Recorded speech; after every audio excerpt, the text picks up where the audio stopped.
हम नित्यानंद आप लोगों को फिर आज आकांक्षा लाइव चैनल पर 10वीं कक्षा का केमिस्ट्री विषय का कुछ मैटर लेके आया हूँ, जो कि बहुत ही महत्वपूर्ण और बहुत ही फायदे का चीज़ है। रासायनिक अभिक्रिया हम लोग पढ़ा रहे हैं ये चैप्टर, रासायनिक अभिक्रिया, ये रासायनिक केमिकल रिएक्शन। तो ये क्वेश्चन मैंने ये बनाया है कि रासायनिक अभिक्रियाएं कितने प्रकार के होते हैं। तो रासायनिक अभिक्रियाएं कितने प्रकार के होते हैं? तो देखिए 9 प्रकार के रासायनिक अभिक्रियाएं हुआ करते हैं। तो ये अभिक्रियाएं रिएक्शन जो केमिस्ट्री में होता है, इनको समझना बहुत ज़रूरी है, और इसको समझेंगे तभी जाके हम केमिस्ट्री के अगले मैटर को समझ पाएंगे। और जो अभिक्रिया रिएक्शन को ना समझ सका कि कितने प्रकार के रिएक्शन होते हैं और वो सभी का क्या क्या काम है, किस तरह से होता है, ये सारी चीज़ों को अगर नहीं समझ पाते स्टूडेंट, तो आगे केमिस्ट्री में आप ग्रोथ नहीं कर पाएंगे। आपका जो है मार्क्स अच्छा नहीं उठ पाएगा एग्ज़ाम में, और ना ही आपको कोई कॉन्सेप्ट ऑफ द केमिस्ट्री का होगा। तो केमिस्ट्री के लिए, कॉन्सेप्ट के लिए, फंडामेंटल के लिए आपको बेसिक नॉलेज ज़रूरी है आगे बढ़ने के लिए। तो देखिए ये रासायनिक अभिक्रियाएं कितने प्रकार की होती हैं, कितने प्रकार के, और उनके क्या क्या काम है, किस तरह से उनके पहचान मैंने वो दिखाया है आप लोगों को। तो 9 प्रकार के होते हैं। There are 9 types chemical reaction. तो 9 प्रकार के होते हैं। तो देखिए पहला है संयोजन या संश्लेषण अभिक्रियाएं। संयोजन या संश्लेषण अभिक्रियाएं। संश्लेषण ये रासायनिक भाषा है, भौतिक भाषा है, और संयोजन भी कहा जाए तो यही दोनों है। भाषा का ज्ञान बहुत ज़रूरी है। एक ही चीज़ को भौतिकी में यानी फिजिक्स में उसका अलग नाम हो जाता है, तो एक ही पदार्थ का, एक ही चीज़ का केमिस्ट्री में अलग नाम होता है। तो दोनों के रासायनिक और भौतिक भाषा को समझना हमें आसानी से आनी चाहिए, अन्यथा हम आधे अधूरे रह जाएंगे। तो संयोजन या संश्लेषण अभिक्रिया को इंग्लिश में बोलते हैं कॉम्बिनेशन साइंथेसिस रिएक्शन। साइंथेसिस यानी संश्लेषण अभिक्रियाएं, और कॉम्बिनेशन का मतलब हो जाता है आपका संयोजन अभिक्रियाएं। इन्हें 2 नामों से पुकारा जाता है। फर्स्ट अभिक्रिया को संयोजन अभिक्रिया या तो संश्लेषण अभिक्रिया। तो दूसरा हम संयोजन हुआ फर्स्ट में, दूसरा हुआ वियोजन या अपघटन अभिक्रिया। तो वियोजन का मतलब होता है, आपको मैं बाद में बताऊंगा, वियोजन मीन्स अलग होना, हट जाना।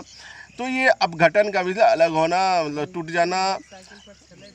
तो डिस्कॉम्पोजिशन रिएक्शन, ठीक। तो डिस्कॉम्पोजिशन जो है आपका, कॉम्पोजिशन और डीकॉम्पोजिशन, देखिए दोनों बनता है। तो डीकॉम्पोजिशन का मतलब ही हो गया वियोजन, ठीक ना। या अपघटन का मतलब होता है टूटना। किसी वस्तु से टूट के अलग अलग जब हो जाता है, उसे ही डीकॉम्पोजिशन रिएक्शन कहते हैं। चलिए अब तीसरा में हम बोलते हैं वैद्युत अपघटन, इलेक्ट्रोलाइटिक डीकम्पोजिशन रिएक्शन। तो विद्युत एक होता है विद्युत के द्वारा, जब विद्युत धारा प्रवाहित कर दिया जाता है किसी भी पदार्थ में केमिकल रिएक्शन में, तो वो अपघटन हो जाता है। वो पदार्थ क्या हो जाता है, टूटना शुरू हो जाता है। किसके द्वारा? इलेक्ट्रोलाइटिक के द्वारा, विद्युत के द्वारा वो पदार्थ टूटना शुरू हो जाता है। इसलिए इसका नाम रखा गया है विद्युत अपघटन यानी इलेक्ट्रोलाइटिक डिकम्पोजिशन रिएक्शन। अब फोर्थ रिएक्शन की तरफ हम चलते हैं। फोर्थ रिएक्शन में क्या कहा गया है, देखिए यहाँ पर एकल विस्थापन अभिक्रियाएं। तो एकल विस्थापन अभिक्रियाएं, एकल मीन्स अकेला, विस्थापन मीन्स हट जाना, अलग हो जाना, अभिक्रिया मीन्स क्रिया होना। तो आप लोग जान रहे हो। तो एकल विस्थापन अभिक्रिया को हम बोलेंगे इंग्लिश में सिंगल डिस्प्लेसमेंट या सब्स्टिट्यूशंस रिएक्शंस। तो आप लोग इस चीज़ को समझना होगा कि सिंगल डिस्प्लेसमेंट रिएक्शन को हिंदी में कहते हैं एकल विस्थापन अभिक्रिया। क्योंकि इंग्लिश में बार बार इसलिए पढ़ाता हूँ आपको, क्योंकि इंग्लिश का ज़माना हो चुका है। आपको इंग्लिश, हिंदी के साथ साथ इंग्लिश का भी नॉलेज रहेगा तो मस्त मस्त रहिएगा। आप कहीं भी मतलब इंग्लिश मीडियम के स्टूडेंट से भी धोखा ना खा पाइएगा, क्योंकि दोनों का एक ही होता है, सिर्फ भाषा में अंतर होता है। आप जो है उसको समझ सकते हैं। अगर कोई बोल दिया single displacement, what is single displacement, तो आप समझ जाइए या एकल विस्थापन अभिक्रियाएं कर रहा है। तो इसलिए ये सब कॉन्सेप्ट के लिए मैं इंग्लिश का यूज़ हमेशा करता हूँ, जो आगे भविष्य में काम देगा। चलिए अपक्षेपण अभिक्रिया, फाइव रिएक्शन में बता रहा हूँ आप लोगों को। तो 5 रिएक्शन में नाम दिया गया यहाँ पर उभय विस्थापन अभिक्रिया। यानी उभय का मतलब होता है क्या, दोनों तरफ, इधर भी उधर भी। तो अर्थात डबल डिस्प्लेसमेंट रिएक्शन इसको हम बोलते हैं। विस्थापन का इंग्लिश होता है डिस्प्लेसमेंट, जो मैं 9th क्लास में से ही पढ़ाते आ रहा हूँ। अभिक्रिया का रिएक्शन होता है, उभय का डबल होता है। डबल में से इधर भी उधर भी, तो इसलिए दोनों तरफ जो होता है उसको उभय भी बोलते हैं, दोनों तरफ।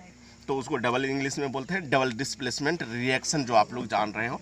तो उभय विस्थापन अभिक्रियाएं तो आप लोग जान रहे हो, ये तो जान गया। 6 जो रिएक्शन का नाम है अपक्षेपण अभिक्रिया। अपक्षेपण, प्रेसिपिटेशन रिएक्शन, इसको प्रेसिपिटेशन रिएक्शन कहा जाता है। अपक्षेप जब करते हैं, अपक्षेप अभिक्रिया। और 7th जो आपका रिएक्शन है वो उसका नाम है उदासीनिक अभिक्रियाएं, न्यूट्रलाइजेशन रिएक्शन। न्यूट्रल जब रहता है, ना कोई अंतर, ना दुख में कोई अंतर, ना सुख में कोई अंतर, हाँ, 12 मास एक समान जो रहता है वो उदासीन होता है। न्यूट्रलाइजेशन रिएक्शन इसे ही कहते हैं।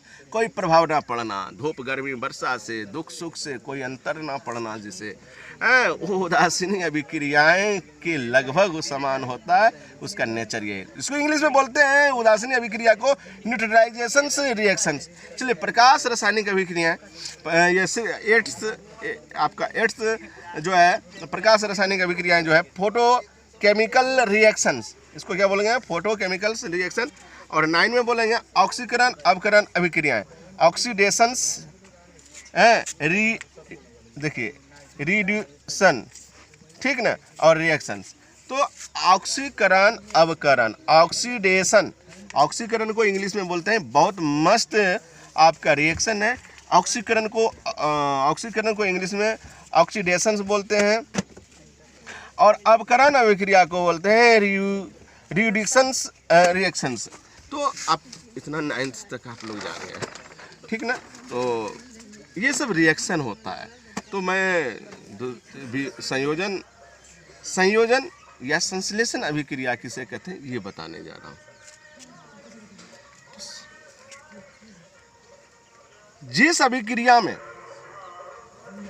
अभिक्रिया में 2 या 2 से अधिक पदार्थ जैसे तत्व या यौगिक परस्पर संयोग करके, संयोग में मिल के, संयोग में क्या होता है, मिल जाता है, ऐड हो जाता है, ऐड। तो संयोग करके जुट के एक नए पदार्थ आप लोग देख रहे हैं, एक नए पदार्थ का निर्माण करता है। क्या करता है, यानी जिस अभिक्रिया में 2 या 2 से अधिक पदार्थ जैसे तत्व या यौगिक परस्पर संयोग करके यानी जुड़कर एक नए पदार्थ का निर्माण करते हैं, और वह जो नया पदार्थ होता है वो नए पदार्थ के गुण जो होते हैं मूल पदार्थ के गुण से बिल्कुल अलग होता है। इसे ही संयोजन या संश्लेषण अभिक्रियाएं कहते हैं। कहने का मतलब है जैसे कोई बच्चे का जन्म होता है, माँ बाप का बच्चा है, माँ बाप के द्वारा बच्चा होता है, तो नया जो प्रोडक्ट हुआ, नए प्रोडक्ट जो नए पदार्थ बने, बहुत का देखिएगा माँ बाप से गुण अलग होता है, भिन्न होता है। तो वही यहाँ पर है कि संयोजन और संश्लेषण अभिक्रिया के द्वारा, रिएक्शन के द्वारा, तो कोई भी चीज़ जब निर्माण होता है, नए चीज़ का पदार्थ का निर्माण होता है, तो वो नया पदार्थ जो है पुराने गुण वाले, पुराने जो पदार्थ जो गुण होता है उस गुण से जो है नए पदार्थ का जो गुण है वो अलग होता है, बिल्कुल अलग होता है, भिन्न होता है। जैसे कि मोटा मोटी हम लोग समझ सकते हैं कि कोई माँ बाप है, उससे बच्चे उत्पन्न जब होते हैं तो कहते हैं कि ना इसका ना तो माँ बाप का व्यवहार और ना ही माँ का व्यवहार विचार और गुण मिलता जुलता है, ये किसी दूसरे से मतलब ये जो है बिल्कुल इसका गुण अलग है। तो ऐसे कंडीशन में नए पदार्थ के गुण मूल पदार्थ के गुण से बिल्कुल भिन्न होता अलग होता है। तो ये सब है कि संयोजन संश्लेषण अभिक्रिया की ये सब पहचान है। जैसे मैं बता रहा हूँ, जैसे एग्जांपल मैं यहाँ दे रहा हूँ, कार्बन C+O2 और यहाँ एरो का ये सिंबल है, और कार्बन गैस और ऑक्सीजन गैस O2 को C+O2 को ऐड कर दिए।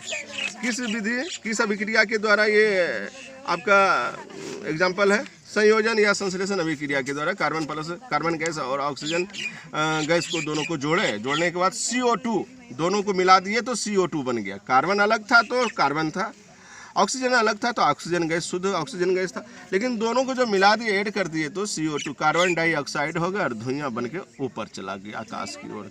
खाना हमारी माँ बहनें बनाती है तो देखते होंगे चूल्हा से काला जैसा गैस धुआं निकलता है, आँख में भी धुआं लग जाता है। तो वो धुआं जो है ना ऊपर जो जाता है वही काला काला जो धुआं है वो गैस कार्बन डाइऑक्साइड गैस के नाम से जाना जाता है।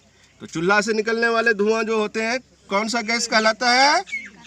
हाँ, कार्बन डाइऑक्साइड CO2 कहलाता है। चलिए हम अब अगले रिएक्शन के बारे में चर्चा करेंगे।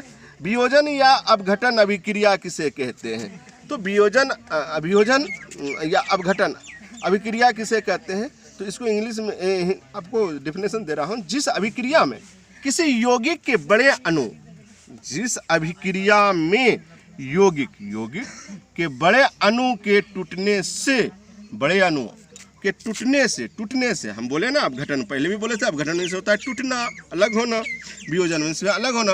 तो बड़े अणु के यौगिक के बड़े अणु के टूटने से दो या दो से अधिक आपका क्या बना? सरल यौगिक बनता है तथा इसके गुण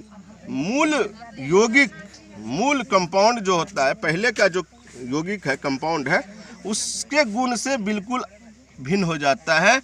इसे ही हम लोग कहते हैं वियोजन या अपघटन अभिक्रिया। आसानी से मैंने बताया कि जिस अभिक्रिया में किसी यौगिक के बड़े अणु के जब टूट जाते हैं और टूटने के बाद दो या दो से अधिक सरल यौगिक बनते हैं तो उसके गुण बनते हैं तथा जो पुराने जो थे यौगिक उसके गुण और नए जो आपके यौगिक बने उसका गुण दोनों में कभी भी मैच नहीं करता है, दोनों अलग हो जाता है, दोनों बिल्कुल भिन्न होते हैं।